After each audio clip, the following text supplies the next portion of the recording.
Assalamualaikum warahmatullahi wabarakatuh.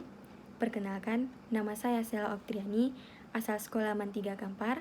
Saya berasal dari Tanjung Pau, Kecamatan Sengingi Ilir, Kabupaten Kuantan Sengingi. Di sini saya merupakan mahasiswa baru di Sekolah Tinggi Ilmu Farmasi Riau Pekanbaru. Nah, di sini saya akan menjelaskan sedikit mengenai tanggung jawab yang meliputi apa itu tanggung jawab, penerapan, dan tujuan. Nah, yang pertama, saya akan menjelaskan pengertian tanggung jawab. Nah, istilah tanggung jawab pasti sudah tidak asing lagi kita dengar. Tanggung jawab secara mudah diartikan sebagai perwujudan kesadaran akan kewajiban. Sedangkan definisi tanggung jawab secara harafiah dapat diartikan sebagai wajib menanggung segala sesuatunya.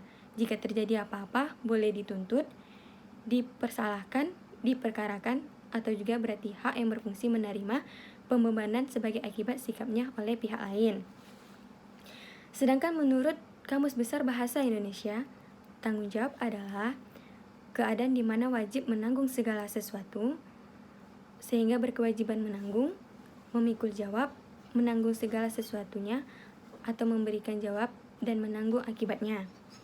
Nah, rasa tanggung jawab muncul karena manusia menyadari akibat baik dan buruknya perbuatan. Selain itu, ia menyadari pihak lain akan membutuhkan pengorbanannya. Rasa tanggung jawab juga muncul karena ada rasa peduli dan merasa diri harus terlibat dalam menyelesaikan masalah orang lain. Yang kedua, manfaat atau tujuan dari tanggung jawab.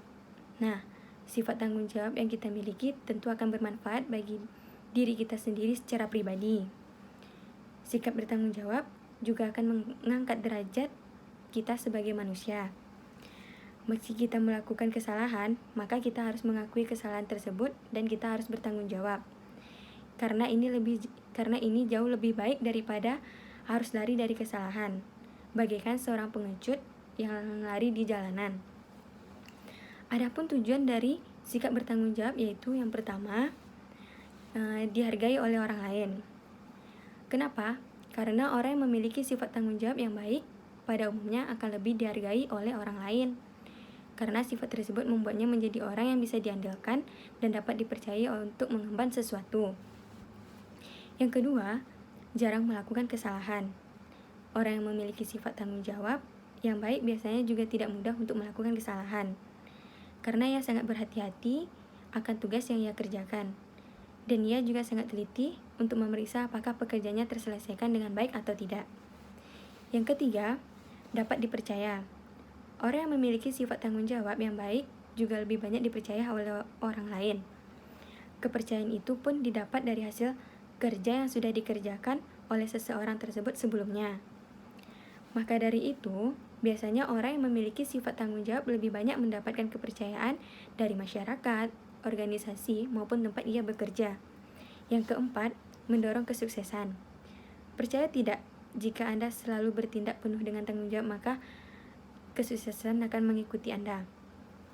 Bagaimana tidak? Kinerja Anda akan selalu mendapat pujian karena tidak asal-asalan. Anda juga tidak pernah lari dari masalah, sehingga pekerjaan Anda selalu selesai. Penerapan tanggung jawab dalam kehidupan sehari-hari. Yang pertama yaitu tanggung jawab pada diri sendiri. Hal yang pertama yang harus kita tanamkan jika ingin menjadi orang yang bertanggung jawab ialah rasa tanggung jawab terhadap diri sendiri.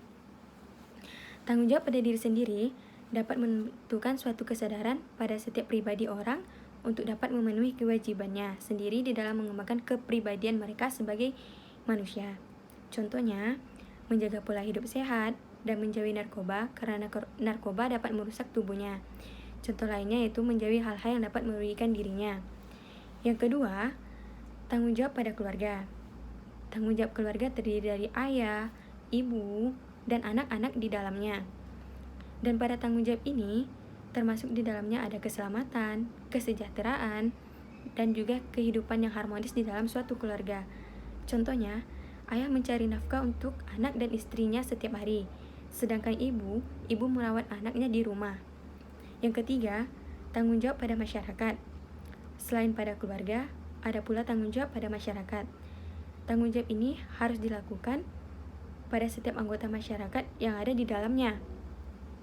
guna untuk dapat terus melangsungkan hidupnya di dalam kelompok masyarakat tersebut.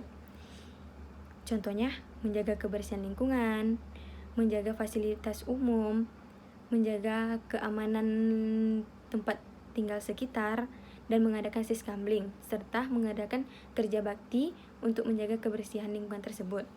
Yang keempat, tanggung jawab pada Tuhan. Setiap manusia yang telah dilahirkan di dunia ini pasti memiliki tanggung jawab kepada Tuhannya. Dan setiap orang yang memiliki agama juga tentu pasti tanggung jawab apa yang harus dia tanggung. Biasanya, setiap agama memiliki larangan yang tidak memperboleh penganut melakukannya. Maka apabila hal tersebut dilanggar, maka orang tersebut akan bertanggung jawab di akhirat kelak. Demikian yang dapat saya sampaikan. Lebih dan kurang saya mohon maaf. Wabillahi taufik wal hidayah. Wassalamualaikum warahmatullahi wabarakatuh.